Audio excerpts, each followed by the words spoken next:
Delicious റെസിപ്പീസിലേക്ക് ഒരിക്കൽ കൂടി സ്വാഗതം.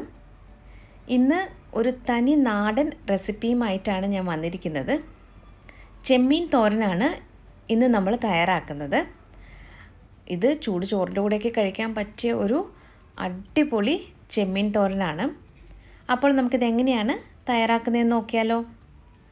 ഒരു മൺചട്ടിയിലേക്ക് 1/2 കിലോ ചെമ്മീനാണ് ഞാനിപ്പോൾ ചേർക്കുന്നത്. ഇനി ഇതിലേക്ക് 1/4 ടീസ്പൂൺ മഞ്ഞൾപ്പൊടിയും 1/4 ടീസ്പൂൺ കാശ്മീരി ചില്ലി പൗഡറും ആവശ്യത്തിനുള്ള ഉപ്പും 1/4 കപ്പിനടുത്ത് വെള്ളവും ചേർത്തിട്ടുണ്ട്. ഇത് നന്നായിട്ടൊന്ന് മിക്സ് ചെയ്തെടുക്കാം. വെള്ളം കൂടുതൽ ചേർക്കണ്ട, ഒരു 1/4 കപ്പിനടുത്ത് മാത്രം ചേർത്താൽ മതിയാകും. ഞാനിപ്പോൾ ഫ്ലെയിം ഓൺ ചെയ്തിട്ടുണ്ട്. ഇനി നമുക്കിത് അടച്ചു വെച്ചിട്ട് ഒന്ന് വേവിച്ചെടുക്കാം. ഞാനിപ്പോൾ ഇതൊന്ന് ഇടയ്ക്ക് തുറന്ന് ഒന്ന് ഇളക്കി കൊടുക്കുകയാണ്. ഇതിൽ കുറച്ചുകൂടി വെള്ളമുണ്ട്. ഇത് നന്നായിട്ട് ഈ വെള്ളമൊക്കെ ഒന്ന് വറ്റിച്ചെടുക്കണം. ഇപ്പോൾ വെള്ളമൊക്കെ വറ്റി വന്നിട്ടുണ്ട്. പാകത്തിന് ചെമ്മീൻ വെന്ത് വന്നിട്ടുണ്ട്. ഇനി നമുക്ക് ഫ്ലെയിം ഓഫ് ചെയ്തിട്ട് ഇത് മാറ്റി വയ്ക്കാം. ഇനി ഇതിനാവശ്യമായിട്ടുള്ള ഒരു അരപ്പ് തയ്യാറാക്കാനുണ്ട്.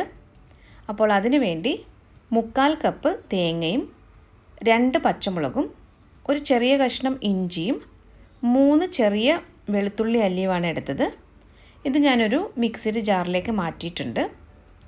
ഇനി ഇതിൻ്റെ കൂടെ തന്നെ 1/4 ടീസ്പൂൺ മഞ്ഞൾപ്പൊടിയും 1/2 ടീസ്പൂൺ കാശ്മീരി ചില്ലി പൗഡറും 1/4 ടീസ്പൂൺ കുരുമുളക് പൊടിയും കൂടി ചേർക്കാം. ഒട്ടും തന്നെ വെള്ളം ചേർക്കാതെ ഇതൊന്ന് തരിതരിപ്പായിട്ട് അരച്ചെടുത്തിട്ട് വരാം. ഇനി നമുക്കിത് തോരൻ തയ്യാറാക്കാനായിട്ട് ഒരു കടായിലേക്ക് കുറച്ച് വെളിച്ചെണ്ണയാണ് ഒഴിച്ചത്. വെളിച്ചെണ്ണ ചൂടായി വരുമ്പോഴേക്കും ഇതിലേക്ക് 1/2 ടീസ്പൂൺ കടുക് ചേർത്ത് അതൊന്ന് പൊട്ടിച്ചെടുക്കാം. കടുക് ഇപ്പോൾ നന്നായിട്ട് പൊട്ടി വരുന്നുണ്ട്.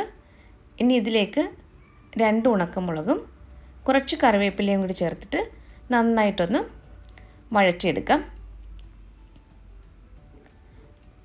അടുത്തതായിട്ട് ഇതിലേക്ക് ചേർക്കുന്നത് നേരത്തെ അരച്ച് വെച്ചിരുന്ന തേങ്ങാക്കൂട്ടാണ്. ഇത് നല്ലതുപോലെ ഫൈനായിട്ടൊന്നും അരച്ചെടുക്കേണ്ട ആവശ്യമില്ല. തോരനൊക്കെ നമ്മൾ അരയ്ക്കാറില്ലേ, അതുപോലെ ഒരു തരിതരിപ്പായിട്ട് വേണം അരച്ചെടുക്കാനായിട്ട്. ഈ അരപ്പിൻ്റെ പച്ചമണം മാറുന്നത് വരെ നല്ലതുപോലെ ഒന്ന് ഇളക്കി കൊടുക്കാം. അതിനുശേഷമാണ് ഇതിലേക്ക് നമുക്ക് വേവിച്ച് വെച്ചിരിക്കുന്ന ചെമ്മീൻ ചേർക്കേണ്ടത്. ഇപ്പോൾ അരപ്പൊക്കെ ഇവിടെ നന്നായിട്ടൊന്ന് മൂത്ത് വന്നിട്ടുണ്ട്. ഇനി ഇതിലേക്ക് നമുക്ക് ചെമ്മീൻ ചേർത്ത് കൊടുക്കാം. ഈ ചെമ്മീൻ വൃത്തിയാക്കിയെടുക്കുന്നതിന് മുമ്പാണ് 1/2 കിലോ എന്ന് പറഞ്ഞത്. ഇതിലും ചെറിയ ചെമ്മീൻ കിട്ടുവാണെങ്കിൽ അത് വെച്ചിട്ട് തോരൻ തയ്യാറാക്കുന്നതായിരിക്കും ഏറ്റവും നല്ലത്. എനിക്കിപ്പോൾ ഈ ഒരു വലുപ്പത്തിലുള്ള ചെമ്മീനാണ് കിട്ടിയത്. ഇതും നല്ല ടേസ്റ്റ് തന്നെയായിരുന്നു കേട്ടോ. അപ്പോൾ ഇത് നന്നായിട്ട് ഒന്ന് ഇളക്കി കൊടുക്കാം. നല്ല ചൂട് ചോറിൻ്റെ കൂടെയൊക്കെ കഴിക്കാൻ പറ്റിയ ഒരു തനി നാടൻ കൊഞ്ച് തോരനാണിത്. ഇതിപ്പോൾ നല്ലതുപോലെ ഡ്രൈ ആയിട്ട് വന്നിട്ടുണ്ട്.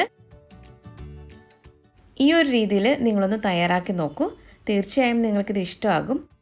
അപ്പോൾ മറ്റൊരു നല്ല റെസിപ്പിയുമായിട്ട് വീണ്ടും വരാം. താങ്ക്